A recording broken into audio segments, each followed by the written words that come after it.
drive up the hill, go about, I think you're clear, he's over here now. Make it part of the way up that hill, then we start to realize,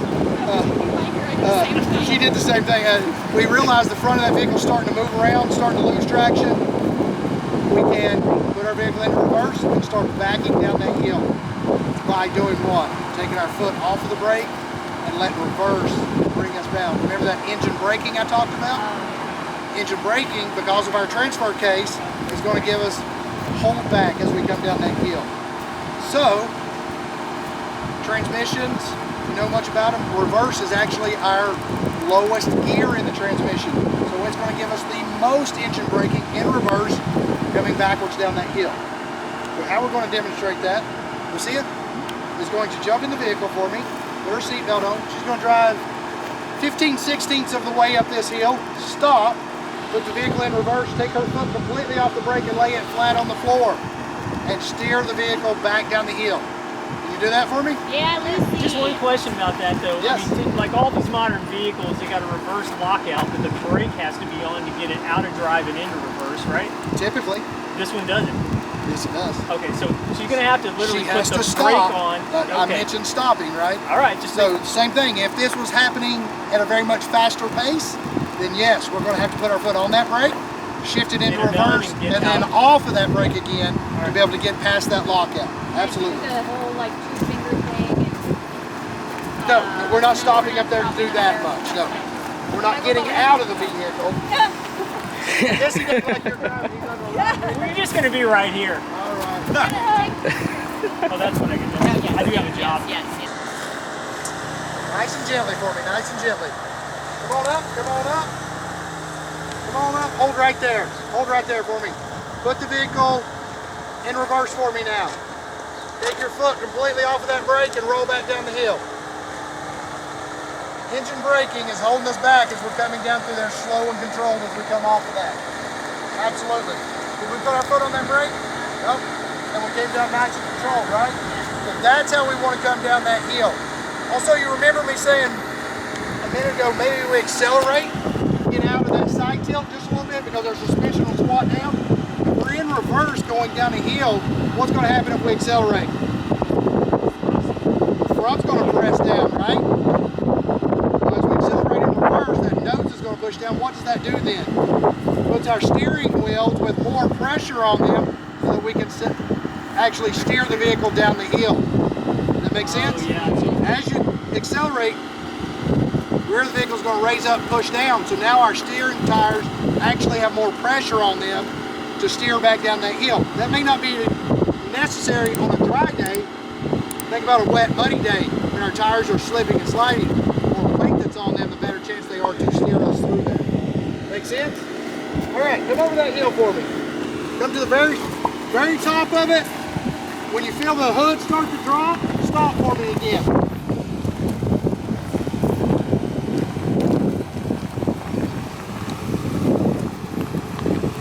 Hold right there for me, perfect. When you look through that windshield now, what do you see? Nothing but the tops of the trees, right? Absolutely. So guys, is there some technology we could use here? Front camera, absolutely. Does every vehicle have a front camera? Does every Bronco have a front camera? No, they do not, because the one we're driving does not have a front camera at the moment. But the ones you will be in later this afternoon will have cameras. So we just want you to be aware of that. If you're looking through that camera a lot of times, it does not look like you're about to drop down a 25-degree descent. It looks like flat ground because cameras are two-dimensional. We see three-dimensional. All right, before I ask her to drive down this hill, we want as much engine braking as possible, right?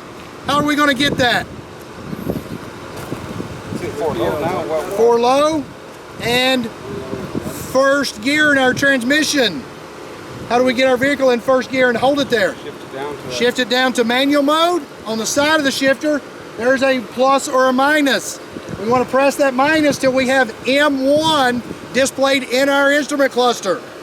Do you have that? Absolutely, that's what we're looking for. Go ahead and pull your foot completely off of that brake for me. And steer to the left towards that rock pile. So she's not doing any, no brake right there? No brakes right now. The brake lights are off. Coming down that hill. All right, folks. Hold right there for me. A little bit of brake. There we go. So what just happened there? Engine braking controlled the descent. Why is that important? If we had to mash a brake on this hill when it was a wet, muddy day, tires are going to do what? Slide. Lock Up and start sliding. We don't have that if we rely on that engine braking to do that for us. All right, what do you see in front of you there? Rock. Do we have a goat mode that can help us with that? Yes. Rock crawl. Turn that goat mode dial as far as you can to the right for me. That's crazy.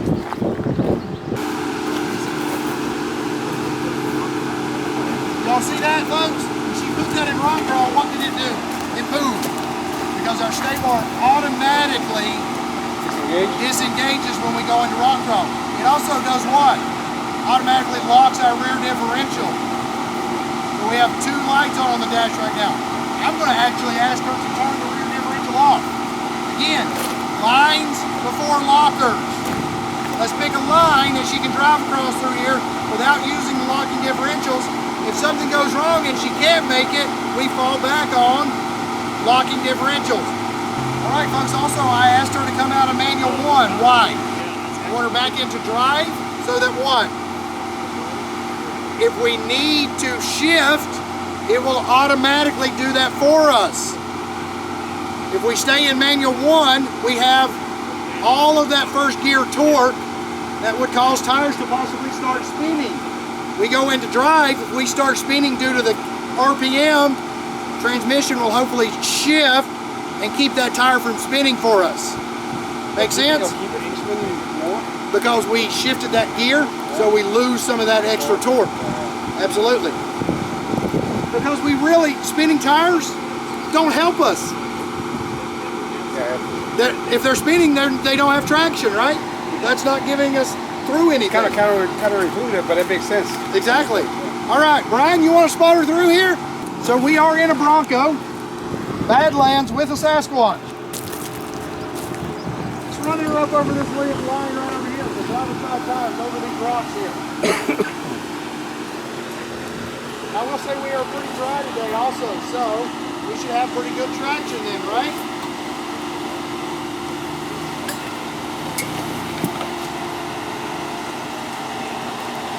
Nice and steady. Let's see, are you left foot braking for me? Left foot. Left foot on the brake, right foot on the gas? Sure. Let's try that. Let's see what it does. See how much smoother that is, guys? When I asked her to do that versus the first couple of rocks she did. There we go. Nice. We're always going to get a little bounce. There's always going to be that one that'll show up.